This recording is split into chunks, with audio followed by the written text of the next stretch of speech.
this is something that you have done, my understanding is with all the Disney shows that you have done, that you have made sure to, there's the wonderful Disney thing that we all think of, that it's all fairy tale princesses and everything, but when you tell the story, you make sure that the grit is there too, because our kids have to deal with real crap in life. Little Mermaider, she's an outsider. She doesn't fit in. She doesn't like her sisters. She feels she's different, completely different. That's why Little Mermaid speaks to the transgender community so heavily. The book, Hans Christian Andersen, again, if you go back to that book, there's a lot more in there than, and that's what I try to infuse. What's the source material? The source material of Beauty and the Beast, that novel. We got to do it in Paris. That book is sitting in the library in Paris. That's amazing to think about, isn't it? It was fantastic. But and as we sat there and watched Hunchback, and there's a really painful scene where he gets bullied. And I was so grateful for it, Glenn, because as I was sitting there with my 13-year-old who's on the spectrum, who I know has been bullied, he needs reference points. He needs to be able to see these things to enable him to access the emotion of it for himself, to understand the context in which these things happen. He needs to be able to see that other people have feelings about it, that he's not alone. And that people come to his defense. She is selfless in that, coming to his defense. She doesn't care about herself. She just stops it all. And she's new to Paris that day. Yeah. And this idea of what is a friend, what is somebody who shows up for you, which he got to see. I just am so glad that you bring all of it to the show, so that kids, I think a lot of times people think that kids need to just have happy candy fairy, with nothing underneath. And that's never the way it was. I mean, if you read Grimm's fairy tales, they made sure, because the lesson is there about what to be afraid of and what to celebrate. And that's with all these Disney musicals, and most time, there's a lesson. There's a lesson here. There's a lot of lessons here. There's a lot of lessons of how to behave. There's a lot of lessons of what your spirituality is. There's a lot of lessons about relationships. I mean, there's lessons all the way down the line. Absolutely. And you also see Frollo having his conflict with it all. Yes. Which, there was, I don't want to spoil anything for anybody, but there's some wonderful, funny moments in the show. And I know this about you too. You take us to a fever pitch where we're having all these emotions, and then you get us with something funny, which releases it all. You're very clever and smart about that always. And there are some really intense moments in the show, but you take good care of us, and you take good care of our kids, which is fabulous. We should show a clip. We're going to show a clip that's a series of little small clips when you did this in the round, and then we'll come back and talk a little bit more. But take a look at The Hunchback of Notre Dame, and this was done at the Sacramento Music Circus. I who keep you, feed you, teach you, dress you, I who look upon you without fear. How can I protect you, boy, unless you always stay in here? Today we do the things that we did for on the yacht at 364. Lots of here we love to drop, and where the beer is never stopping, for the chance to pop some pop and jam.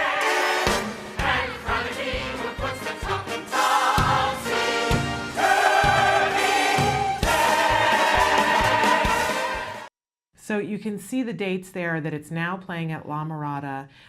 You must get tickets. If you are anywhere in the area, you must go and see this, because it is truly amazing, and I think that it's life-changing, and I really want to encourage everyone to bring their kids. And I want to encourage you to bring your kids that are neurotypical, so that they can, enjoy the show and see all the things and learn all the lessons. And I want you to bring your kids who are on the autism spectrum to see it as well. My son thoroughly enjoyed it. I didn't tell you this, but after we talked to you briefly during the intermission, and then you had walked away to go do some other things, and he said to me, Mom, we should start a drama club. Oh. And I said, oh, well, we know a lot of people that do, he's done things before with Coach Elaine Hall from the Miracle Project. And I said, Coach E is always saying to you, and we know the people who do Spectrum Labs, and, we know all these people, any one of those things that he goes, no, I think we should start our own drama club. And I was like, where is this coming from? But you always inspire my kid, Glenn. You always. I'm glad. I've said before on the show that when we came years and years and years ago, when I came to see Peter Pan, and I was single and in my mid to late 30s and thinking I was never ever ever going to have kids, and I sat in the audience and Kathy Rigby flew out over us, and I was a kid again. And I remember sitting there in the audience and thinking, this is like one of the most amazing things I've seen in my life. The only thing that would be better is to watch this with my child.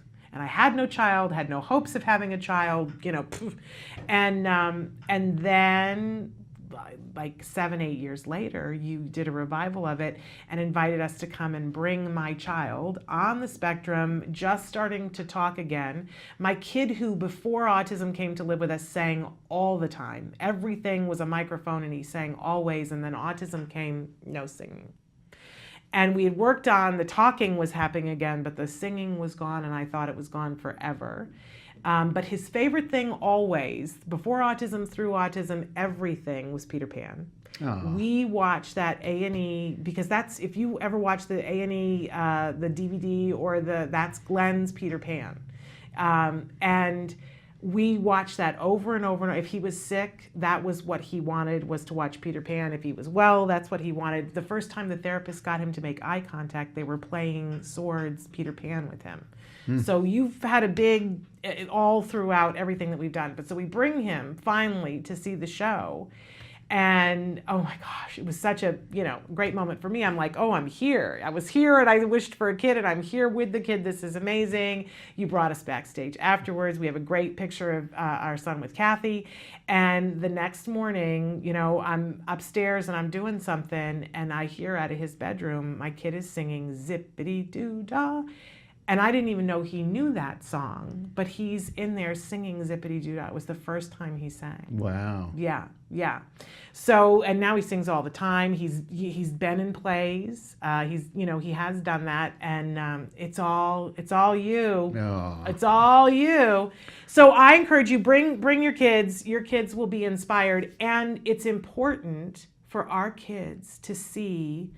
First of all, to see incredible role models, people who have different abilities, not less than, but different abilities. Every single one of our kids should see John McGinty on this stage, doing what he does, and see all the performers that are supporting him, and what the sum total of that is. And it's different, but it's also the same.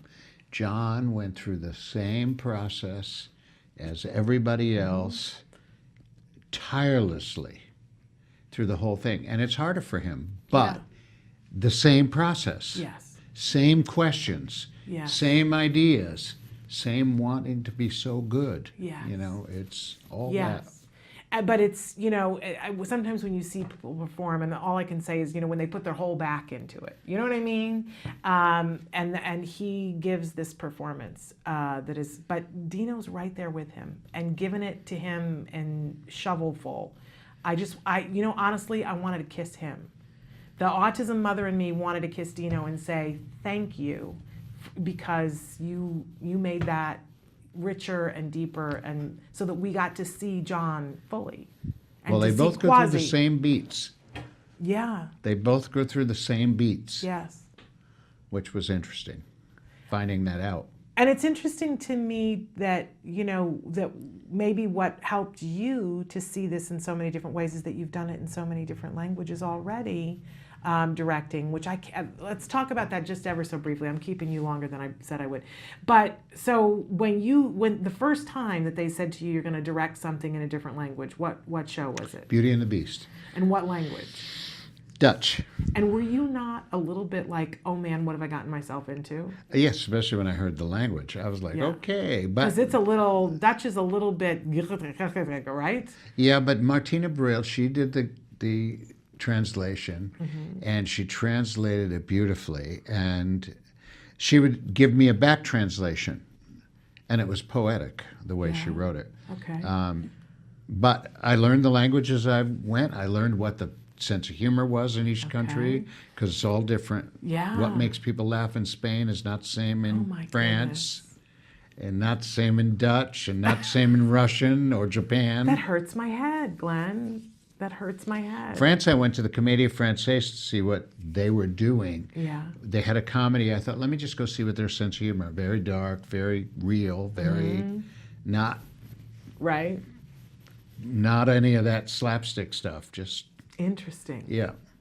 So I had to fix Beauty and the Beast that way for France. Wow. Wow. What do you think has been the most challenging?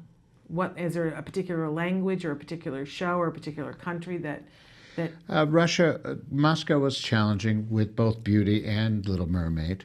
Just the language and finding out what makes people tick. But again, same thing. If you touch into what connects a father and daughter, Yeah. what connects a woman who's taken a strong woman, Belle, Yeah. who's going to go save her father Right. and rescue her. It's interesting. That whole thing of how women take charge. It's not Disney princess like we used to know them. No, but I love that about your shows. That it's richer, it's fuller, it's more grounded. Yeah. You're Has to be. remarkable. So Thanks. so Hunchback is there for a period of time, and I of course hope for you that Disney sees this and says, okay, we need to take it someplace else. I'm going to hope that for you. Thank you. Because I really think that everybody around the world should see this. Thanks. I think that John deserves that. I think the show deserves that the way that you've directed it, and the world deserves that to see that. And I don't in any way think that it's just autism parents, but I will tell you as an autism parent, it was a gift. It was a gift to us. Thanks. My son will never see the world in the same way. I kept thinking about how Whoopi Goldberg talked about how seeing Lieutenant Uhura on Star Trek when she was a child, she came front-loaded with the knowledge that she could do whatever she wanted to because Lieutenant Uhura was one of the people in command of this starship. And I felt like you gave my son that. He saw this actor and there's nothing in his head that could ever hold him back, which is a huge, huge gift. And when I think about all the people who could really benefit from that gift, Yeah. so I hope Disney gives that to them. But what do Thanks. you have coming up on your horizon? I'm going to do The Wizard of Oz in Philadelphia, Nice. and then I'm doing Man of La Mancha in Northridge Oh, we love in the that spring. show. And Love taking that. time off. There you go. And we have to say, one of the reasons why I have known Glenn for so long, and you are one of my oldest and dearest friends, but Thanks. even more fun is that you are now married to my oldest and really, we have to say, dearest friend of all time, that your husband, Brian, I have known him since we were in 7th grade art class together. Wow.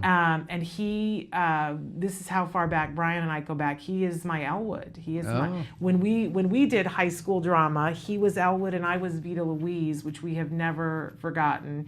And he is one of the most amazing playwright, Amazing gifted playwright. writer. On the LA Drama Critics Award. There you go. Truly amazing, and it makes my face hurt that you guys are married. You guys have been together forever and a year. 30 years.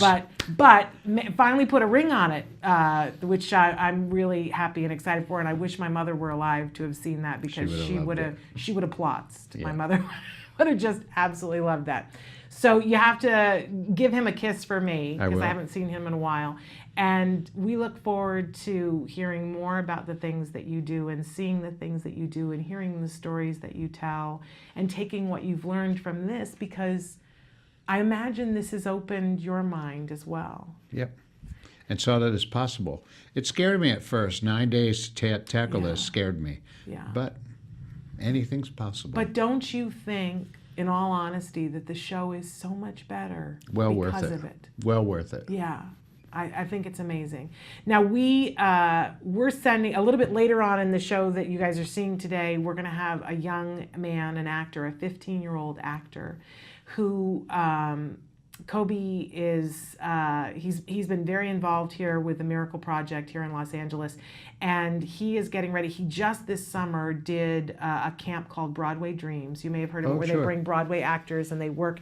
And he was one of the first young actors on the autism spectrum to participate in this, and really killed it. And he's going to be talking with us about that. But he's been selected to go to New York to be part of and only a few people from around the country got chosen to do this. So Kobe is going to New York. This is his Broadway dream, right? 15 years old. And so because you invited us to the invited dress, we gave Kobe's family tickets to Hunchback. Oh, nice. He's coming to Hunchback next week, and his agent that he just booked with happens to be John McGinty's agent. Oh. And the agent had sent his mother a thing, said, do you know about this? Another one of my clients is in this, you must go see it. And the mom wrote back and said, yes, as a matter of fact, we already have tickets, we're going. So Kobe will get an opportunity to meet John McGinty. Nice. The agent made sure that would happen when he Nice. goes. So it's full circle. Great. We're really excited. And Kobe will be here in just a few minutes to talk about why this is so exciting to him. And I can't wait to hear afterwards when he goes to see the show. Nice. But everyone needs to bring their kids. Everybody needs to go see this. This is the kind of stuff that changes the world. So lamiradatheater.com. Thank you, Sam, for putting that up. We're going to go out and show you another little snippet from the show, and then we're going to be back with more Autism Live. But thank you, Glenn, Thank you so much. Take a look at this. It's The Hunchback of Notre Dame, a dramatic and deeply moving new musical. From the creators of Wicked and Beauty and the Beast. Praised for its rich choral singing by the New York Times and intense emotion by Variety. Don't miss The Hunchback of Notre Dame.